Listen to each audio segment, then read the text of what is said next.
मंत्री माणिकराव कोकाटे यांना नाशिक सत्र न्यायालयाने अटकेचे फरमान काढल्यानंतर मुंबई उच्च न्यायालयात दिलासा मिळाला नाही।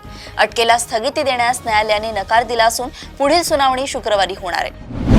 मुंबईकरांना वाहतूक कोंडीतून दिलासा मिळणार असून अमेरिका आणि युरोपच्या धर्तीवर मल्टी मॉडेल बोगद्यांचे जाळे निर्माण केले जाणार आहे। या प्रकल्पासाठी सल्लागाराची नियुक्ती झाली असून 6 महिन्यात अहवाल सादर केला जाईल। पुण्यातील कल्याणी नगर पोर्शे हिट अँड रन या गंभीर प्रकरणातील 9 आरोपींचे जामीन अर्ज मुंबई उच्च न्यायालयाने मंगळवारी फेटाळून लावले आहेत। त्यामुळे या आरोपींना जवळपास 1.5 वर्षांनंतरही जामीन दिलासा मिळू शकला नाही। कोल्हापुरातील इचलकरंजी परिसरातील सज्ञान तरुणीने प्रेमविवाह करून शहापूर पोलीस ठाण्याच्या आवारात ते आश्रयाला आले। मात्र यानंतर अचानक मंगळवारी रात्री पोलीस ठाण्याच्या आवारातच हाणामारीचा प्रकार घडलाय। पोलिसांनी तत्काळ हस्तक्षेप करून परिस्थिती नियंत्रणात आणली आणि पुढील अनर्थ टळला।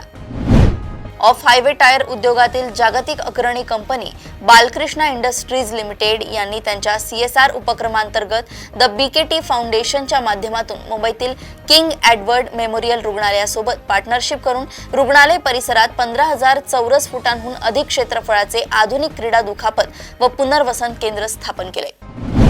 बुलढाणा जिल्ह्यात गेल्या अनेक वर्षांपासून प्राथमिक शिक्षण विभागाची जबाबदारी प्रभारी अधिकाऱ्यांच्या खांद्यावर आहे। जिल्ह्यात एकूण 13 तालुके असून त्यापैकी तब्बल 11 तालुक्यांमध्ये गट शिक्षण अधिकारी पद रिक्त आहे। राष्ट्रपिता महात्मा गांधी यांच्या नावाने असणाऱ्या मनरेगा योजनेचं नाव बदलायचं काम सुरू करण्यात आलंय। कोल्हापुरातील पापाची तिकटी इथल्या महात्मा गांधींच्या पुतळ्यासमोर आत्मक्लेश आंदोलन करण्यात आलंय। मुंबईतील गड किल्ल्यांच्या परिसरात असणारी अतिक्रमण हटवली जाणार आहेत। भाजपचे मंत्री नितेश राणे यांनी या संदर्भात आक्रमक पवित्रा घेत हिंदुत्वाच्या विषयावर छत्रपती महाराजांच्या विषयावर तडजोड होणार नाही अशी प्रतिक्रिया दिली आहे। अकोल्यात भाजपला मत न दिल्यास लाडकी बहीण योजना बंद करू अशा धमक्या दिल्या जात असल्याचा आरोप भाजपचे माजी महानगर अध्यक्ष डॉक्टर अशोक ओळंबे यांनी केलाय। रायगड जिल्ह्यातील मुरुड येथे शिवसेनेची काँग्रेस सोबत हातमिळवणी झाल्याचा फोटो शेअर करत अंबादास दानवेंनी एकनाथ शिंदेंना लक्ष्य केलंय।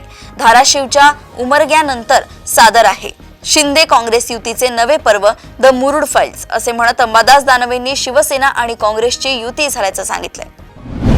राजगुरुनगर शहरात क्लासमध्ये इयत्ता 10वीच्या विद्यार्थ्याची वर्गमित्राने चाकूने हत्या केल्याच्या धक्कादायक घटनेच्या पार्श्वभूमीवर खेड पंचायत समितीच्या शिक्षण विभागाने तातडीने पावले उचलली आहेत। विद्यार्थी सुरक्षेच्या दृष्टीने मंगळवारी शहरातील 18 खासगी नोंदणीकृत शिकवणी क्लासेसची सखोल तपासणी करण्यात आली। 13 वर्षाच्या मुलीवर अत्याचार करणाऱ्या व तिला जीवे मारण्याची धमकी देणाऱ्या आरोपीला न्यायालयाने जन्मठेपेची शिक्षा ठोठावली आहे। आरोपीने केलेल्या अत्याचारामुळे पीडिता गर्भवती राहिली होती। ही बाब पीडितेच्या आईच्या लक्षात आल्यानंतर आईने फौजदार चावडी पोलीस ठाण्यात फिर्याद दिली होती। अमरावती येथील भाजी बाजार चौकात सोमवारी रात्री 8 वाजताच्या सुमारास पवन पंजाबराव वानखेडे यांचा चाकूने भोसकून खून करण्यात आला। त्या प्रकरणी गुन्हे शाखेने 4 मारेकऱ्यांना मंगळवारी सकाळी भुसावळहून ताब्यात घेतलंय। त्यांना कोल्हापुरी गेट पोलिसांच्या सुपूर्द करण्यात आलंय। नाशिक पुणे जलद गती रेल्वे प्रकल्पाच्या नव्याने जाहीर झालेल्या शिर्डी मागे वळवलेल्या आराखड्याच्या तातडीने पुनर्विचार करून सिन्नर संगमनेर अकोले नारायणगाव मंचर चाकण मार्गे थेट नाशिक पुणे जोडणी द्यावी अशी मागणी शिर्डीचे खासदार भाऊसाहेब वाकचौरे यांच्यासह खासदार राजाभाऊ वाजे, खासदार अमोल कोल्हे, खासदार भास्कर भगरे यांनी एकत्रितपणे नवी दिल्ली येथे रेल्वे मंत्री अश्विनी वैष्णव यांची भेट घेऊन केली आहे। रिपाईने उत्स्फूर्तपणे महापालिका निवडणूक लढण्याची तयारी केली आहे। महायुतीमध्ये भाजपकडे 15 जागांची मागणी देखील केली आहे। स्थानिक स्वराज्य संस्थांच्या निवडणुकीसाठी रिपाईने निवडणूक आयोगाकडे ऊस उत्पादक शेतकरी या चिन्हाची मागणी केली आहे। बुरखा न घालता माहेरी गेल्यानं एका व्यक्तीनं पत्नीसह 2 मुलींची गोळ्या घालून हत्या केली। त्यांच्या हत्येचा कोणालाही थांगपत्ता लागू नये याकरता घरातील शौचालयामध्ये तिघांचे मृतदेह पुरले। पोलिसांनी आरोपीची चौकशी करून त्याची तुरुंगात रवानगी केली आहे। ढाका येथील भारतीय उच्चायुक्तालयाला धमकी मिळाल्याची माहिती समोर आली आहे। या संदर्भात भारत सरकारने बांगलादेश उच्चायुक्तांना समन्स बजावले। बिहारचे मुख्यमंत्री नितीश कुमार यांनी एका जाहीर कार्यक्रमात महिला डॉक्टर नुसरत परवीन यांचा बुरखा हटवल्याने त्यांना मानसिक धक्का बसला असून त्यांनी बिहार सोडून थेट कोलकाता गाठले आहे। विशेष म्हणजे त्यांनी सरकारी नोकरी जॉईन करण्यासही सध्या नकार दिलाय।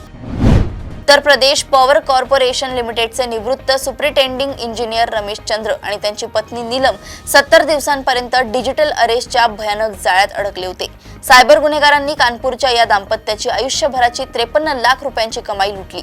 आता दोन्ही किडनॅप फेल झाल्यामुळे वेदनेने तडफडणाऱ्या रमेश चंद्र यांच्याकडे स्वतःच्या डायलिसिससाठीही पैसे उरले नाही।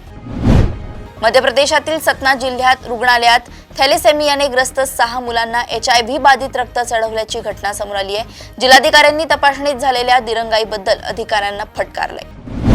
अमेरिकेचे राष्ट्राध्यक्ष डोनाल्ड ट्रम्प यांनी राष्ट्रीय सुरक्षेवर बोट ठेवत काही मोठे बदल केले आहेत। ट्रम्प प्रशासनाच्या निर्णयामुळे अमेरिकेद्वारे प्रवेश निर्बंध लादलेल्या देशांची एकूण संख्या थेट 39 वर पोहोचली आहे। पाकिस्तानचे मंत्री अब्दुल अलीम खान यांनी सांगितलंय की पाकिस्तानचे 12 प्रांतांमध्ये विभाजन केले जाईल, कारण लहान प्रांतांमुळे उत्तम प्रशासन शक्य होईल। सध्या 4 प्रांत आहेत आणि ते ही संख्या वाढवून 12 करणार असल्याचं त्यांनी म्हटलंय। यावर्षी आतापर्यंत सौदी अरेबियाने 340 लोकांना फाशी दिली आहे। ही संख्या गेल्या वर्षीच्या 338च्या विक्रमालाही मागे टाकणारी आहे, पण याच देशावर आंतरराष्ट्रीय स्तरावर टीका होत आहे। शिक्षक बदल्यांमध्ये अनेक शिक्षकांनी शारीरिक अपंगत्व आणि आजारपणाची खोटी प्रमाणपत्रे सादर करून सोयीच्या ठिकाणी बदल्या मिळवल्याचं समोर आलंय। या प्रकरणी 9 शिक्षकांचे निलंबन झाले असून आता संवर्ग 1 चा लाभ घेणाऱ्या सर्व 1476 शिक्षकांच्या कागदपत्रांची तपासणी शिक्षण विभाग करणार आहे। छत्रपती संभाजीनगर येथील डॉक्टर बाबासाहेब आंबेडकर मराठवाडा विद्यापीठात BA, BSc, BCom पदवी प्रथम वर्षाच्या परीक्षा सुरू झाल्या आहेत। या परीक्षा 27 डिसेंबर पर्यंत चालतील। त्रिभाषा धोरण अंमलबजावणीसाठी डॉक्टर नरेंद्र जाधव समितीला राज्य सरकारने 1 महिन्याची मुदतवाढ दिली आहे। आता समिती 4 जानेवारी 2026 पर्यंत आपला अहवाल सादर करेल। यापूर्वी ही मुदत 4 डिसेंबर 2025 पर्यंत होती। OpenAIचा ChatGPT अडल्ट मोड 2026च्या सुरुवातीला लॉन्च होऊ शकतो। हे फीचर फक्त व्हेरिफाईड अडल्ट आणि पेड युजर्ससाठी उपलब्ध असेल। मात्र यावेळी कंपनीने स्पष्ट केलंय की हे खास फीचर केवळ एक मजबूत एज व्हेरिफिकेशन प्रणाली अस्तित्वात आल्यानंतरच उपलब्ध होईल। गौतम अदानींच्या मालकीचा अदानी ग्रुप पुन्हा एकदा सेबीच्या रडारवर आलाय। गौतम अदानींचा पुतण्या प्रणव अदानी यांच्यावर इन्साइडर ट्रेडिंगचा सेबीने आरोप केला असून बाजार नियामकाने कारणे दाखवा नोटीसही बजावली आहे।